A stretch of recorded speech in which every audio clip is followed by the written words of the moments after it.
На повторените општински избори во ноември, обединетата буржуазија наместо очекуваниот успех претрпела полн пораз. Од вкупно 2788 гласачи, за листата на Комунистичката партија гласа 1617 гласачи, за блокот на радикалите и беговите и за наечиите 780, а за демократите 391 глас. Радикалите, иако здружени, овој пат ги загубија повеќе од половината гласови што претходно ги добиле во августовските избори. И покрај политичката реакција и теророт на изборите, КП ја извојува крупна политичка победа, која одекна во целата наша земја и надвор од неа. Оваа победа беше поздравена и од македонската комунистичка емиграција во Бугарија. Но најсвечено таа победа беше прославена во Скопје, преку величествена изборна манифестација што беше организирана вечерта на 24 октомври низ скопските улици. Црвената скопска општина, и не само таа, и црвените општини во други градови од Македонија и тогашно СХС, навистина ја заплашиле владеачката класа на тоа време за сосема неверојатно за денешното поимање на парламентарната демократија, да закажат за само 2 месеци од кога се одржале локалните избори, тоест општински во октомври 1920 година, во декември да ги закажале првите парламентарни избори за Уставотворната скупштина на кралството СХС. Како е тоа дочекано и какви резултати биле постигнати, повторно читаме од весникот Социјалистичка зора, број 130 од 10 декември 1920 година. Одамна очекуваниот глас на работничката класа од оваа област проговори. И тој проговори за нашата партија. 19 пратеници и 48.000 гласови, и премногу кажуваат не само за нам, туку и за нашите продивници. А непријателите на комунистите не стоеле со скрстени раце. Својот терор против неистомислениците, особено против комунистите, го започнале уште пред првите парламентарни избори на крајот од ноември 1920 година. Во историјата е познат и уште како бел терор, на тема на која што ќе користиме повторно Џокер повика и другар и ќе разговараме со Руфат Јашари, историчар и колумнист на Гласни идеи. Се враќаме привремено за таа цел во социјалниот центар Дунја.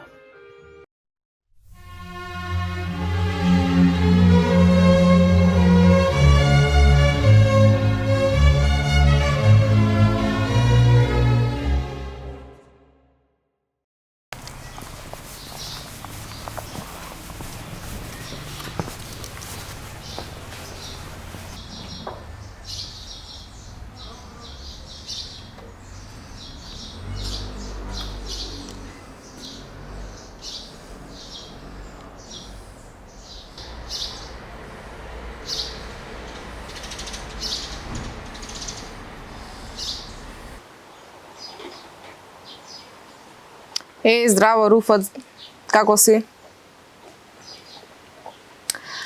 Ти звонам за репортажите, знаеш, ти споменав дека правиме репортажи, па сега сме стигнати до 1919-1920 година и сакавме да опфатиме нешто за белиот терор. Белиот терор, како и многу други комплексни поеми, не би можеле универзално и концизно да го дефинираме како поем, но хронолошки гледано во политичка конотација, зачестено почнува да се употребува од периодот на Француската револуција, уште од таа ера, и заправо представува ништо друго осим политичка репресија врз сите оние неистомисленици, цивили, првенствено левичарски дисиденти, кои што действувале и биле контра тогашните монархистички, односно ројалистички поредоци. Добро, а што подетално се случило, односно што довело до, да кажам, донесување на обзнаната? Се однесува до терминот обзнана, во превод тоа буквално би значило објава, проглас и во ова смисла би рекол дури и командна директива, граѓаните да ја почитуваат одлуката на државниот врв Краљевина СХС, која била донесена 29.12.1920 година, со која до далек била забранета секаква комунистичка делатност, а и самата комунистичка партија Југославија била забранета. Следуваат серија на апсења, познато е дека и Зевлюш Марко бил една од првите жртви, всушност првата жртва на белиот терор од редовите на радничкиот покрет месец ранije, чинам во декември месец, што всушност довело до паника во Краљевината, односно се крене жандармеријата на нозе, е тоа што КПЈ била во подем, својила чинам зачитен број на мандати, локалните избори биле во полза на Комунистичката партија на Југославија, а од правна гледна точка се коментира и дека всушност овој акт бил подпишан само од министерот на тогашниот МУП, односно МВР на Краљевината СХС, а никогаш не било ратификувано од страна на самиот крал. Добро, сигурно се водела некоја борба, да кажам, против белиот терор, не само локално, туку и во светот. Па дали можеш да ни споделиш некоја информација околу тоа? За жал, белиот терор бил присутен секаде каде што комунистичката идеја била присутна, имено од Франција и Југославија па се до Тајван. Следствено на тоа бил пружен отпор, а различно се манифестирал во зависност од епохата и географската положба. Секако најзнаменита е борбата на Црвената армија против белогардејците, но особено интересни за обсервација ми се отпорот и нивото на организираноста и пред се солидарноста на комунистите при шпанската и граѓанската војна во Грција. Иако со таков епилог, сепак детерминираноста и несебичноста на комунистите сведочат за навек.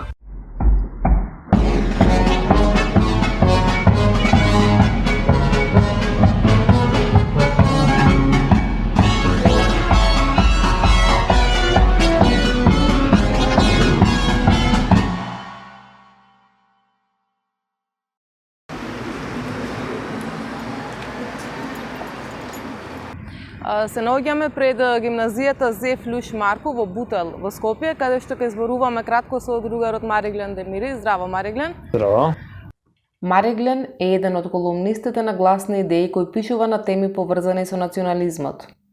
Во фокусот на денешната репортажа е револуционер кој е заборавен, кој не е омилен ниту меѓу албанците, ниту меѓу македонците. Впрочем, во кобната 1920 година единствено комунистите организирале протести низ многу градови во кралството СХС, барајќи правда за својот другар и казна за убиците. Па да ја прочитаме интерпелацијата на министерот за внатрешни работи. Интерпелација. На 19 ноември 1920 година во Јаковица, Јужна Србија, уапсен е Зеф Люш Марко, службеник при Француско-Српската банка, кој дошол таму по изборни задачи на Комунистичката партија на Југославија, како делегат на местната организација од Скопје. Зеф Люш Марко, кој по народност е албанец, но наш полноправен државјанин, уапсен е штом стигнал во Јаковица, а по наредба на председателот на тамошната полициска власт, околискиот началник од Јаковица Милан Марковиќ. Зошто е уапсен Зеф Люш Марко, врз основа на кој законски параграф и за каква грешка, тоа не е познато, а тоа е предмет што треба да се испита.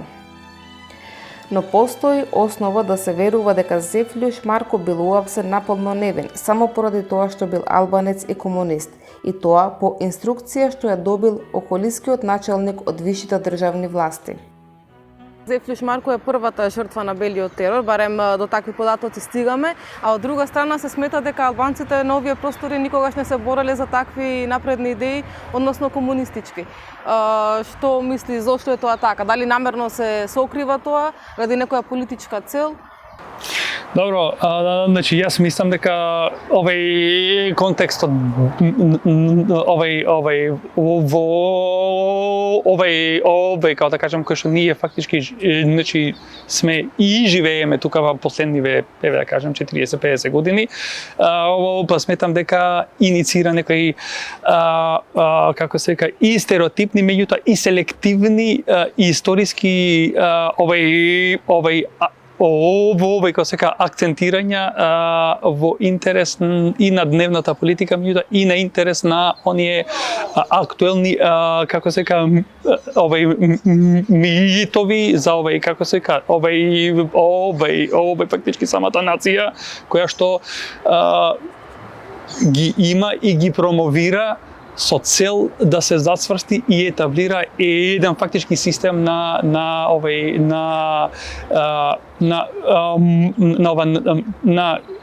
и на верување и на мобилизација на една етничка група и друга етничка група.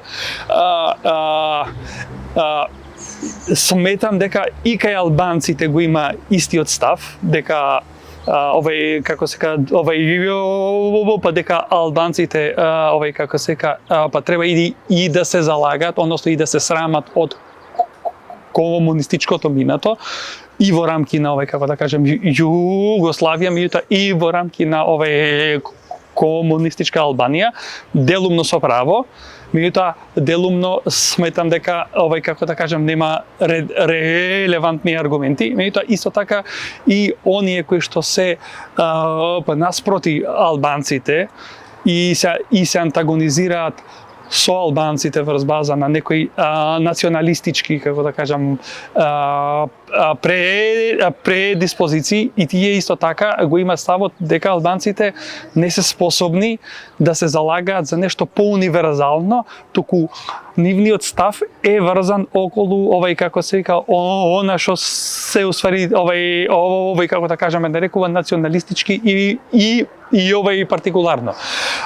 Сметам дека се имаат заборавено многу елементи и како се вика историјата низ годините ги има подзаборавено тие некои важни епизоди во кои што и македонците и албанците заедно соработувале, меѓутоа не само македонците и албанците, туку соработувале сите, како да кажам, значи сите народи и сите заедници во таа усвари држава. Значи тоа е тоа. Па на ова се надоврзува и искуството од НОБ, Народно-ослободителната борба. На тоа ме асоцираше кога кажа соработувале сите заедно. Да. Зошто се заборава тоа искуство, тие позитивни примери што ги имало многу? Па јас сметам дека последниве 30 години, барем после осамостојувањето, како што тоа знаеме многу често, па и да го повторуваме како општество, меѓутоа и фактички како се ка да го усвари слушаме значи низ медиумите, сметам дека се афирмира некој антикомунистички став, имаме антикомунистички и антипартизанска многу силна како да кажам пропаганда, каде комунизмот се гледа антипод на како да кажам самата демократија, а не антипод на самиот капитализам. И во суштина, она што под демократија се протурка последниве 30 години е прво капитализам, второ национализам. Национализам за да можеме да ги распарчиме, а капитализам за да можеме да ги ограбиме. Тоа е тоа.